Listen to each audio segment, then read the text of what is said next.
কথাবার্তা বলে আমাদের পেনশন এবং বেতন মিটিয়ে দিতে হবে।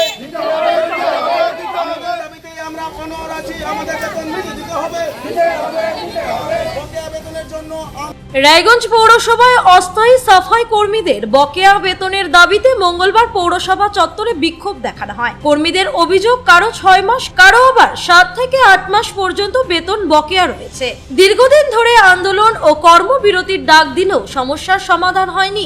সোমবার কর্মীরা এক্সিকিউটিভ অফিসার মদন মণ্ডলের সঙ্গে দেখা করে নিজেদের সমস্যার কথা জানান। প্রায় 800 সাফাই কর্মীর মধ্যে প্রায় 400 জন সরাসরি রাস্তা পরিষ্কারের কাজের সঙ্গে যুক্ত। বেতন না পাওয়ায় তারা চরম আর্থিক সংকটে পড়েছেন বলে অভিযোগ।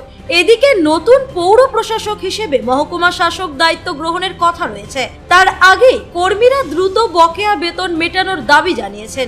যদিও এক্সিকিউটিভ অফিসার মদন মণ্ডল জানান, বিষয়টি প্রশাসকের নজরে আনা হবে এবং পরবর্তী সিদ্ধান্তও নেওয়া হবে। কর্মীদের কাজ ছেড়ে দিতেও বলেছেন তিনি, যদিও এই অভিযোগকে অস্বীকার করেছেন।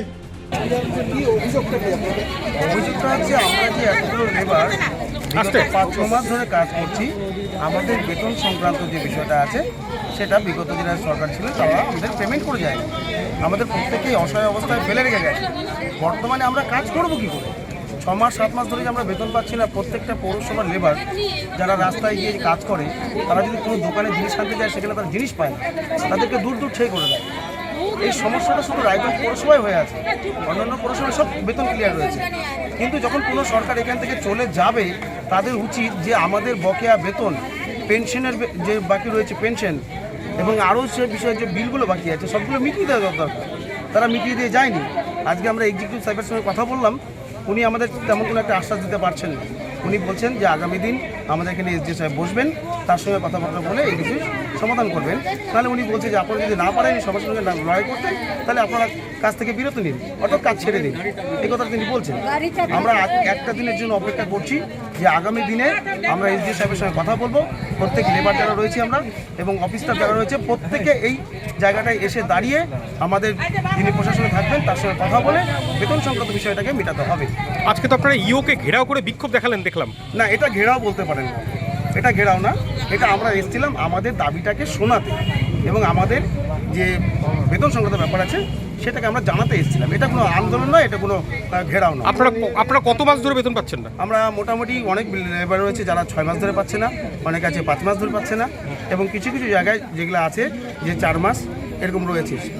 মানে আপনারা কি কি পদে এখানে কর্মরত আছে যারা বেতন পাচ্ছেন না? আমরা এখানে পদে রয়েছি যারা রাস্তায় টেলারে কাজ করে, ট্রেনে কাজ করে, সাফাই কর্মী হিসেবে, জলের গাড়িতে কাজ করে এবং আমাদের এখানে বর্তমান যে আমরা লেবার রয়েছি টোটাল পৌরসভায় আমার কাছে যেটুকু আছে যে 800-র মতন লেবার রয়েছে, তার মধ্যে 400 থেকে 450 লেবার হয়তো যারা রাস্তায় কাজ করে, সাফাই কর্মী হিসেবে কাজ করে, লেবার হিসেবে কাজ করে, প্রত্যেকটা ওয়ার্ডে কাজ করে এবং প্রত্যেকটা ওয়ার্ডে কাজ করে।